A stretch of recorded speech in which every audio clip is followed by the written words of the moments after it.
Hi everyone, it's Andrea. Thank you so much for tuning in. So someone asked me to do a video on direct closings, what that means, what it looks like, what all needs to be done. So that's what this video is about today.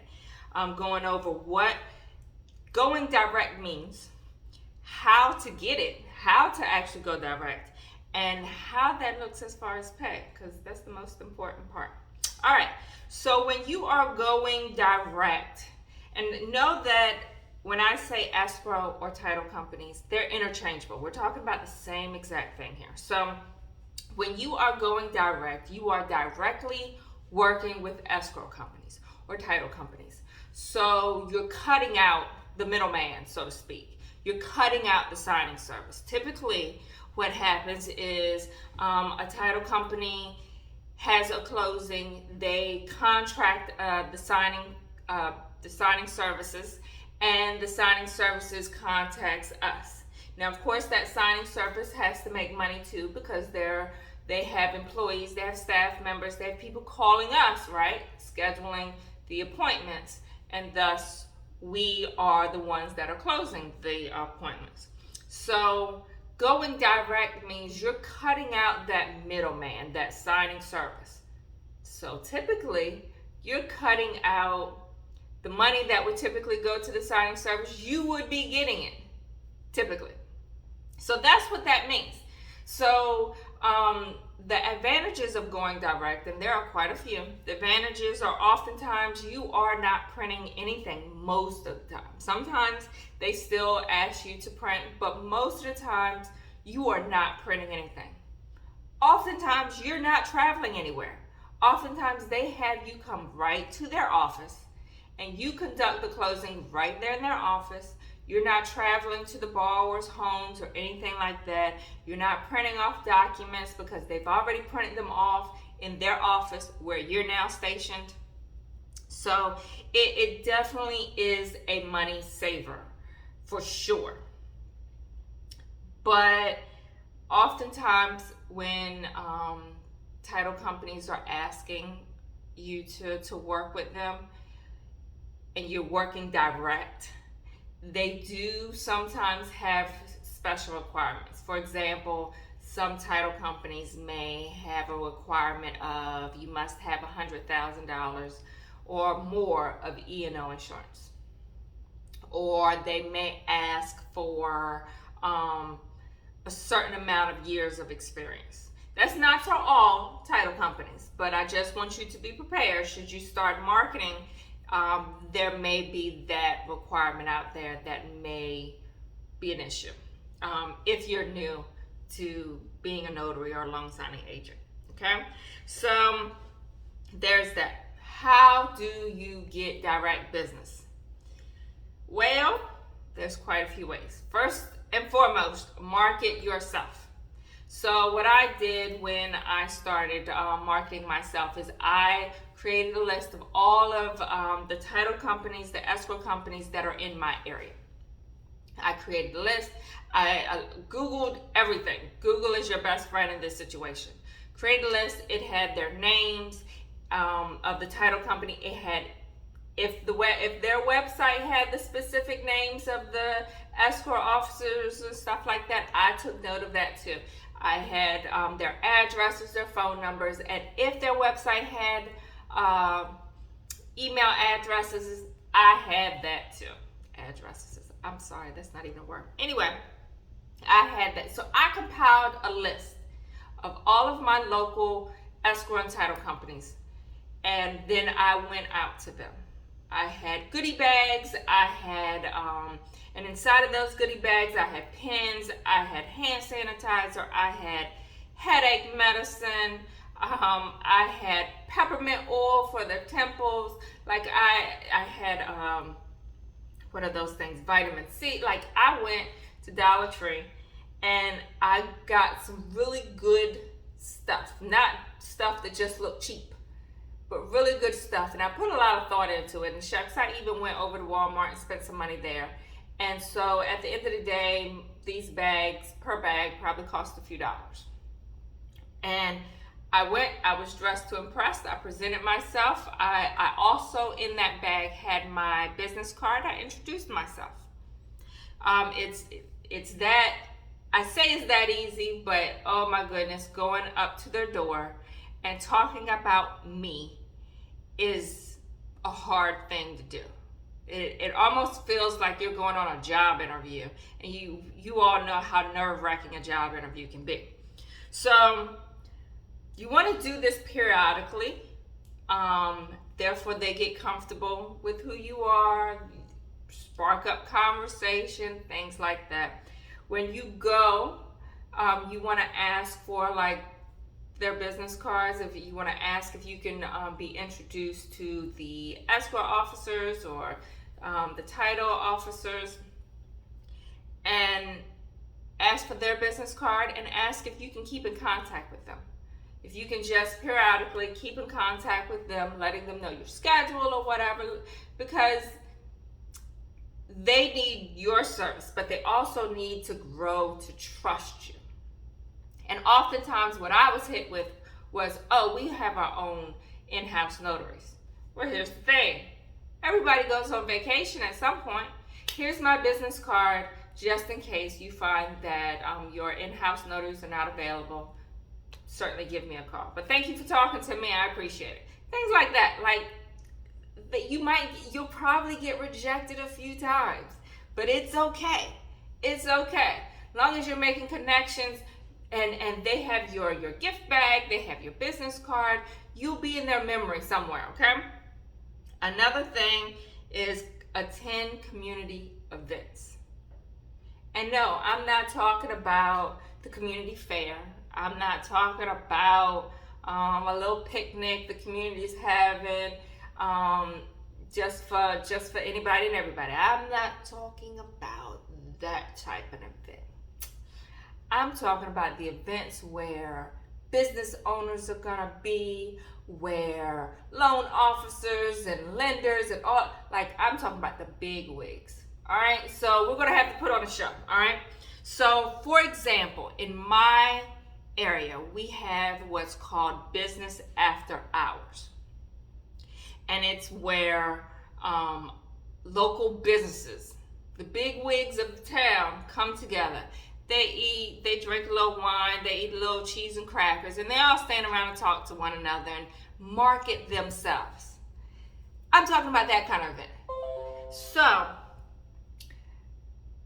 most of the time you will find the events like this under the Chamber of Commerce website in your area. Visit their website and look for events and see what's in their areas and in your area, and show up to these events.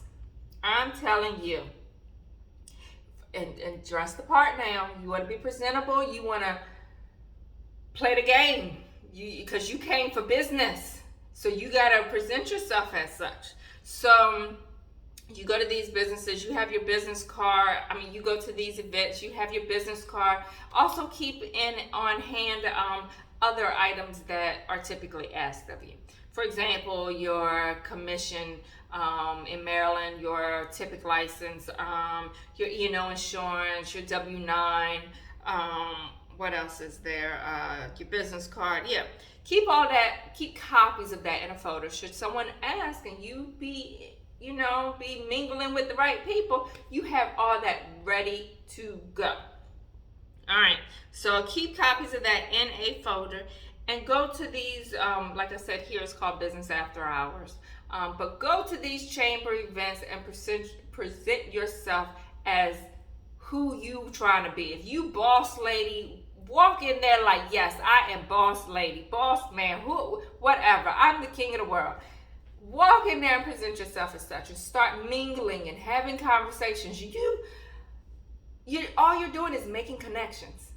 That's what you're doing. You're making connections. And who knows, the person you could be talking to who owns the restaurant down the street may know a loan officer who has been complaining that they don't have anyone to cover certain closings, or just things like that. So just go, create conversation, let them know who you are, because at the end of the day, if people don't know you exist, you're not going to get any business. right? So that is my suggestion there. And so, how's the pay? Typically, the pay is wonderful. Can I just say that? Can I just say that? Typically, the pay is wonderful. You're cutting out that middleman, thus you're getting the whole chunk. You're getting the portion that the signing service would be getting, as well as the portion that the notary would be getting. So oftentimes it's 175, it's 200, sometimes more than that, and it's a beautiful world. It really, really is. However, there are some title companies that the pay isn't all that great, right? But they can give you more closings. So for example, you could be hit with, well, can we pay you $75, but you conduct 5 closings for us in one day? No printing, no traveling. You do it right in our office. That's something to think about. That's something to think about. On an average day, do you make $375? Because that's what that would be, 5 at $75 a piece. So on an average, and it's like bam, oftentimes they can schedule them on the hour, every hour. Do you normally get that many signings in that chunk of time? So it's something to think about. You might find that you can make more than that in your area. So you might say, no, that's not for me. But something to think about. No traveling, no printing. Right here in an air-conditioned location. I don't have to call to confirm anything because they typically handle that, the escrow office. I don't have to do anything other than sit here with the docs already printed and tell these people what I typically tell them at closings that are taking place in their home. So that's something to think about. Also, when you go direct, in my experience, you're paid sooner. I've had direct closings, or rather closings with direct local companies, and I get my check by the end of the week. Not a bad gig at all. Now, not all of them are like that.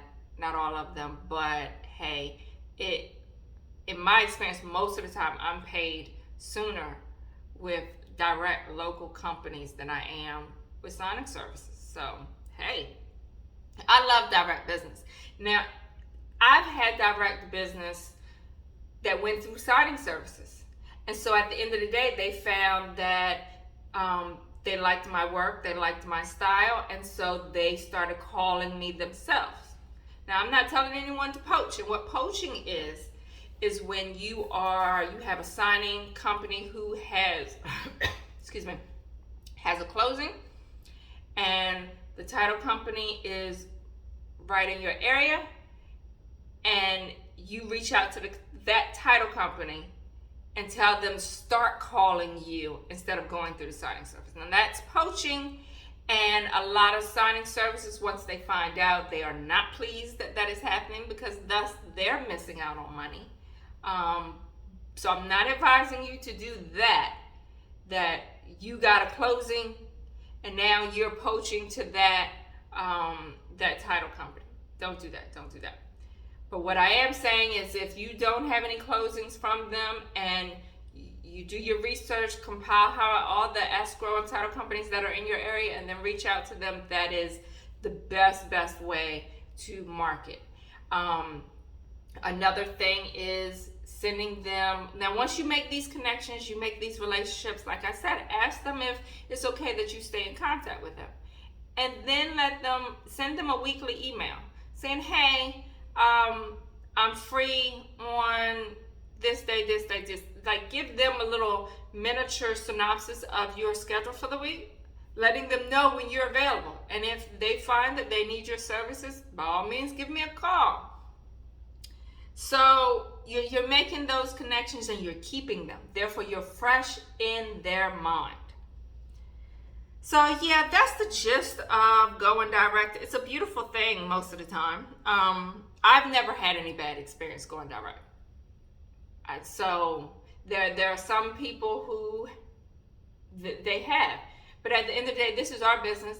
The same way they can fire and hire us, same way we can fire and hire them. So if you find that you're not liking working with a specific title company, hey, don't accept any more closings from them. It's simple as that.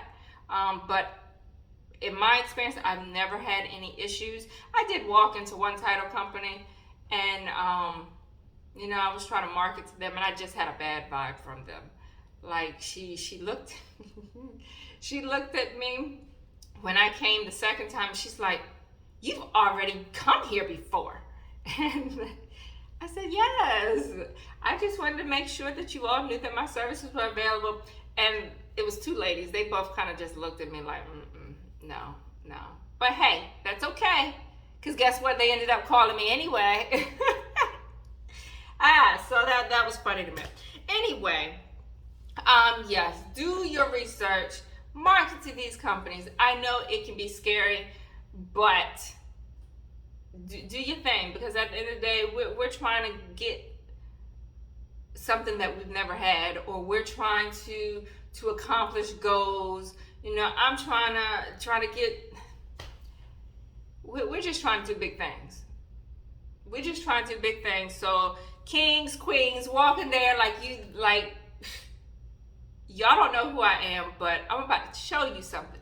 Oh. And before I let you go, please know that when you go direct, you need to be on your P's and Q's. Signing companies oftentimes have a forgiving heart. Sometimes they hardly know you. They're calling so many notaries. They hardly know you. So if you mess up on them, they're oftentimes quick to forget and call you again for other closings. But local escrow companies, title companies, they remember. And so you want to be on your P's and Q's. You want to make sure that you have not missed a signature, no missed dates, that everything is absolutely perfect. And every now and then, hey, we're all human. We're going to make mistakes. But if you're brand new, I suggest you really be really familiar with these documents inside and out. Therefore, if you're going direct and you happen to get a title company that does not have those requirements I listed earlier, and you're going direct, you want to make sure everything is absolutely perfect. Okay? All right, so that's what I have for you today. Thank you so much for tuning in. I really do appreciate it. Please like and subscribe and share my video if you found this helpful. I appreciate you. Talk to you later. Bye.